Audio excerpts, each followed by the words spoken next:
Olá, pessoal, tudo bem? Então, aqui é o professor Eduardo Albera Ferrer, tá? E nós estamos dando início, então, a mais esse encontro da disciplina de Projetos de Desenvolvimento Sustentável, tá? A proposta da disciplina de vocês é parcerias e meios de implementação, ok?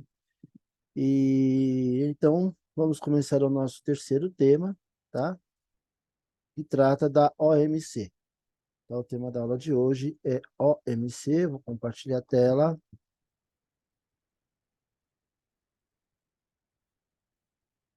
tá? Pessoal, tenho só alguns pontos para dar para vocês antes, tá? Já na próxima semana já vão estar disponíveis as ADOs, tá? As ADOs, como vocês sabem, são atividades que valem pontos da nota final. Elas deverão ser respondidas aqui no Blackboard. São questões de múltipla escolha, tá? Eu vou estar preparando. As temáticas são as aulas, né? São os temas que são desenvolvidos ao longo das aulas. E assim, a ideia é que vocês vão desenvolvendo essas atividades intermediárias. No final, pessoal, olha, ao longo, né, de todo o nosso semestre, como eu disse para vocês já anteriormente, a proposta, né, pode ser do trabalho final, pode ser ou uma visita técnica, tá? Ou então a elaboração de novo produto ou serviço, sendo que os dois, né, um ou outro terá como finalidade contribuir de alguma maneira para uma comunidade, tá? Inclusive, na aula 1 eu comentei alguns exemplos, tá ok, pessoal? É claro que eu tive que fazer alguns ajustes de datas, mas isso daí, não se preocupem, não vai impactar em nada para vocês, tá? Bem, gente, falando um pouco sobre a OMC, vamos falar um pouco sobre essa instituição internacional, né? A criação, quando foi criada, quais são seus objetivos, quais são os membros da OMC e como ela funciona, falar um pouco dos seus acordos e a importância da OMC para a economia global, ok? Pessoal, a Organização Mundial do Comércio, tá? Ela é uma organização internacional e a proposta dela é supervisionar, é, enfim, desenvolver mecanismos para que o comércio internacional se desenvolva da melhor maneira possível, da maneira mais justa possível para todos, enfim, tá? Ela foi fundada, pessoal, em 1º de janeiro de 1995, em substituição ao Acordo Geral de Tarifas de Comércio, o GATT, tá? Já é um acordo muito antiquado que regulamentava o comércio internacional. Esse acordo esse que foi criado, para vocês terem uma ideia, em 1947, pessoal, ou seja, logo aí depois da Segunda Guerra Mundial, tá? Esse acordo ele foi costurado, né, ao longo de todos aqueles acordos que foram sendo feitos após a derrota alemã na Segunda Guerra Mundial. A OMC, pessoal, foi criada após então uma série de negociações comerciais entre 123 países numa rodada que foi conhecida como Rodada Uruguai. Essa rodada foi longa, foi complexa, tá?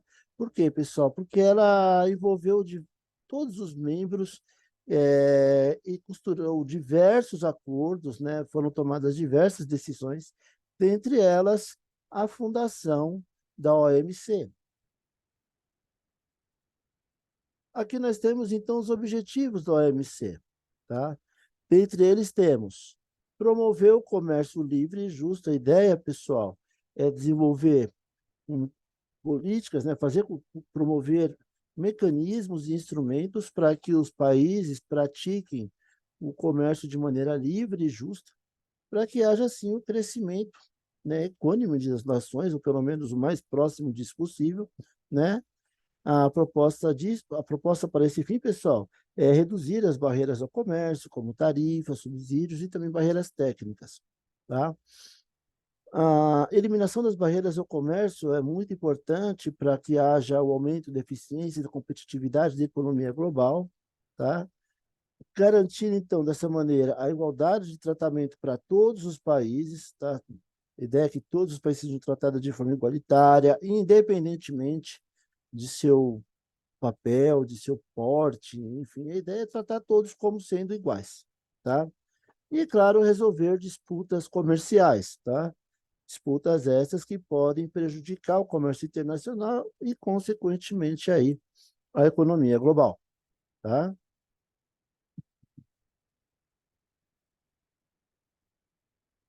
A OMC, pessoal, ela é composta por 164 países que são responsáveis por 98% de todo o comércio mundial, ou seja, os países que estão de fora não têm relevância e são realmente uma minoria.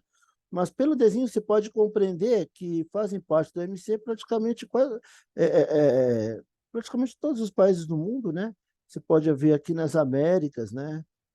Toda a parte continental, do continente americano, né?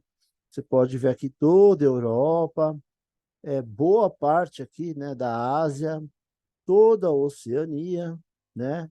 E também boa parte do continente africano, né? Maior parte aí do continente africano.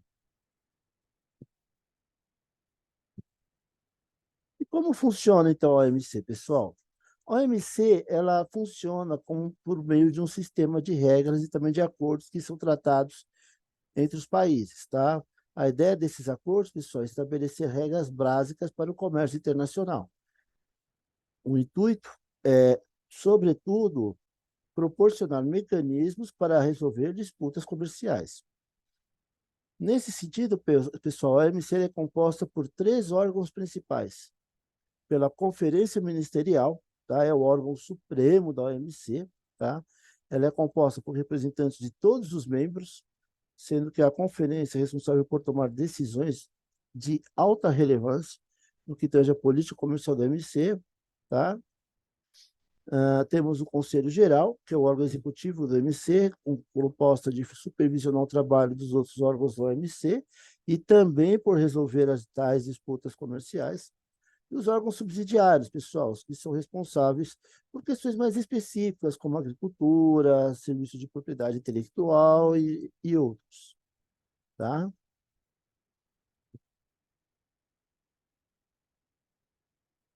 E aí, pessoal, como funciona? A ideia, pessoal, da OMC é ser uma espécie de órgão arbitral, tá? De órgão arbitral, tá?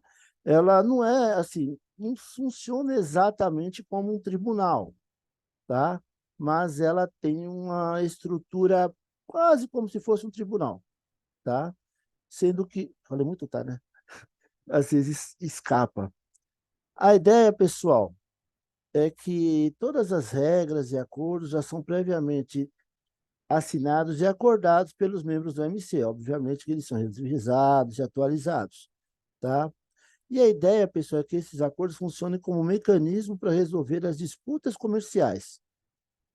O princípio é baseado no princípio de que as disputas devem ser resolvidas por meio de negociações, ou seja, sentar, conversar e vamos ver aí o que está pegando, né? O que bicho está pegando, o que tá, quais são os pontos, né, de litígio para que dessa maneira se possa, pô, vamos arrumar aqui, vamos ajustar ali, vamos cumprir com aquilo que foi previamente acordado, né? Afinal, a ideia, pessoal, é que quando os países assinem, ou seja, se você é signatário dos acordos, você tem que cumprir aqueles acordos, né? Você não pode tomar decisões que vão bater de frente, que vão contra aquilo que foi previamente acordado, tá? A ideia, pessoal, é, então, promover a cooperação entre os membros em questões relacionadas ao comércio internacional. A ideia é facilitar o comércio, também promover o desenvolvimento sustentável e, é claro, a proteção ao meio ambiente, que é um tema aí que está permeando todas as esferas das discussões, né? Porque, afinal, moramos num mundo que, aos olhos, com toda essa comunicação, com toda essa tecnologia, fazemos parte de um mundo que parece ser cada vez menor, não é verdade? Quais são os principais acordos da OMC? Pessoal, obviamente o GATT ele ainda é vigente, tá? O GATT é o acordo mais importante porque ele estabelece todas as regras básicas para o comércio de mercadorias entre os países membros, tá?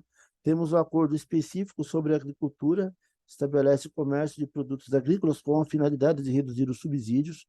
E que é o subsídio, pessoal? É quando o governo ele paga pela ineficiência de sua agricultura, quando o governo dá dinheiro para o agricultor plantar mesmo com prejuízo. Ele se torna lucrativo por quê? Porque o governo cobre o rombo.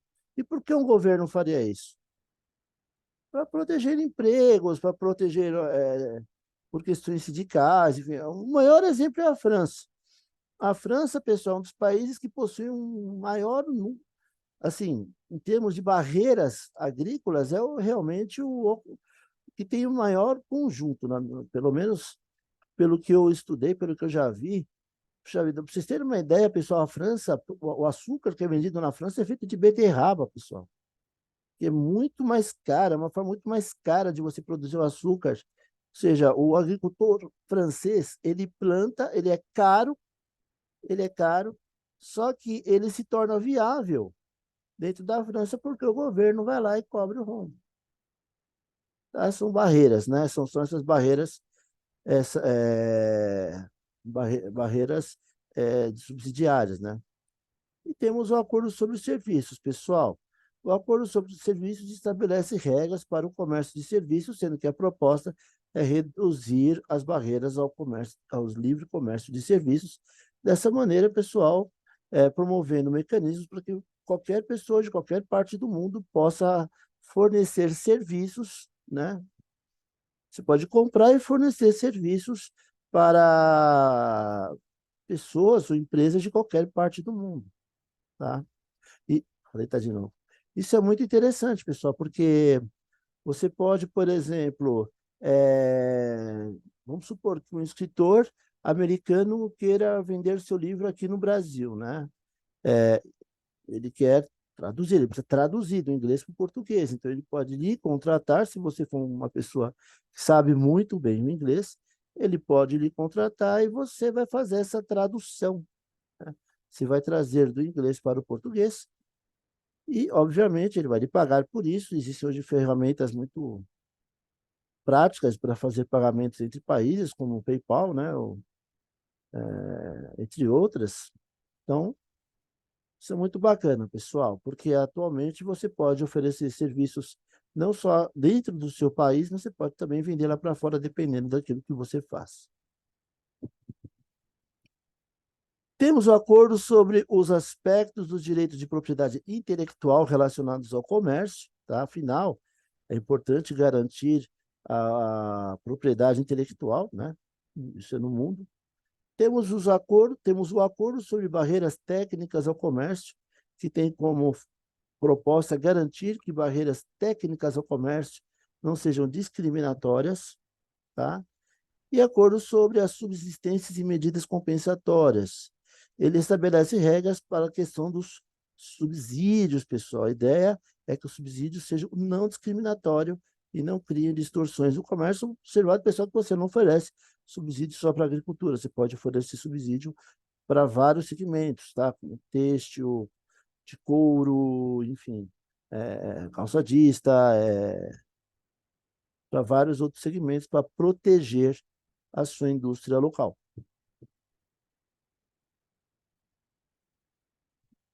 Aliás, no que tange esse último grande exemplo é o Brasil, né, que ele impôs uma barreira, né, quando ele acabou com aquela taxação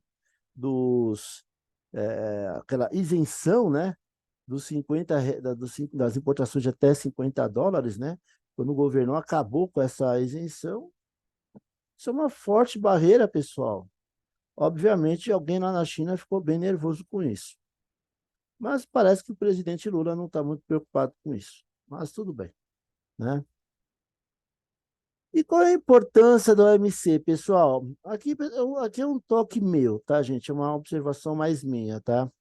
A OMC, pessoal, como vocês viram, tem como proposta funcionar como sendo uma espécie de câmara arbitral para dirimir, né, os conflitos comerciais que existem, ou que possam vir a existir, né, nos litígios, comerciais entre países, tá? Só com isso, né, promovendo o comércio internacional mais justo para todo mundo. Só que, na realidade, pessoal, na prática, os poderes do OMC, eles são muito limitados, gente. Sendo muito sincero, os poderes são extremamente limitados. Por quê? Porque, como eu comentei há pouco, da França, o fato é que as grandes potências continuam impondo barreiras comerciais aos países que possuem menor poder de barganha, leia-se o Brasil, né? O Brasil que se acha bam, bam, bam, que se acha muito grande internacionalmente. Pessoal, o Brasil lá nos Estados Unidos, pessoal lá na Europa é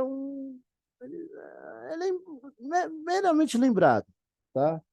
Nós não temos a importância, né, que achamos que temos no contexto internacional, né? Como atores principais do contexto internacional, você pode ter Estados Unidos, você pode ter uma China, você pode ter o Japão, você pode ter uma França, uma Alemanha, até mesmo de maneira negativa uma Coreia do Norte, atrelada à China, né? É, até Taiwan, né? Dada a sua importância econômica, mas Brasil, a importância é muito pequena, pessoal. Infelizmente, a importância é muito pequena. Pessoal, só, quando fala de Brasil, só lembra da Amazônia. Ah, que tem que conservar a Amazônia, tem que deixar ela intocada para as próximas gerações, né? Aliás, o sonho na gringa lá é dividir, né? Até esses dias veio uma informação, né? Que dependendo das ações que o Brasil tomar, os caras vão exercer pressão lá fora para dividir o país, nosso país em quatro. Olha só. E, pessoal, vamos supor que haja uma invasão aqui. Vocês acham que nós temos poderio bélico para repelir uma invasão consistente de um país como, por exemplo, seja Estados Unidos ou até mesmo a China? Nós não temos, pessoal. Nosso poderio bélico ele é fraquíssimo. A gente não duraria nem uma semana. Sabe o tempo que os Estados Unidos levou para pegar lá o Saddam Hussein? Levou uma semana para invadir o Iraque e pegar o presidente. Aqui é mais ou menos isso, ou até menos, tá? Talvez eles tivessem dificuldade de continuar aqui por muito tempo. Mas para conquistar, ó, para derrubar o nosso governo é fácil, fácil. Porque realmente o Brasil, o poderio bélico brasileiro para repelir uma invasão de um país mais forte, né, é realmente muito, muito, muito, muito pequeno, tá? Mas isso é outra questão, pessoal. Fato é que, então, que as potências continuam impondo barreiras, tá? E tem alguns embates, aí sim, de cachorro grande, né? Entre aspas, né? Como no caso Estados Unidos e China, né? Briga de cachorro grande, como se diz, né? Aí sim, esses dois realmente estão brigando, né? São grandes embates. E nesse caso aí, o que a gente observa é que a OMC não faz nada, né? Não tem como fazer grandes coisas, né? A gente assiste apenas como espectador, torcendo para que o mundo não acabe, para que isso não acabe numa guerra que seria bem ruim para todo mundo, né, pessoal? Bem, gente, dúvidas, por favor, postem no fórum que eu criei para vocês. Criei um fórum para interação com o professor, com o docente, tá? E, pessoal, é isso. Na próxima semana, pessoal, já devo estar passando para vocês detalhes, né? Ou seja, eu vou passar modelos, tá? Dos trabalhos finais a serem desenvolvidos para a disciplina, tá? Modelos mesmo, ou seja, uma espécie de caminho das pedras para vocês irem trilhando e desenvolverem o trabalho final com bastante tranquilidade, ok? É isso aí, pessoal. Nos falamos.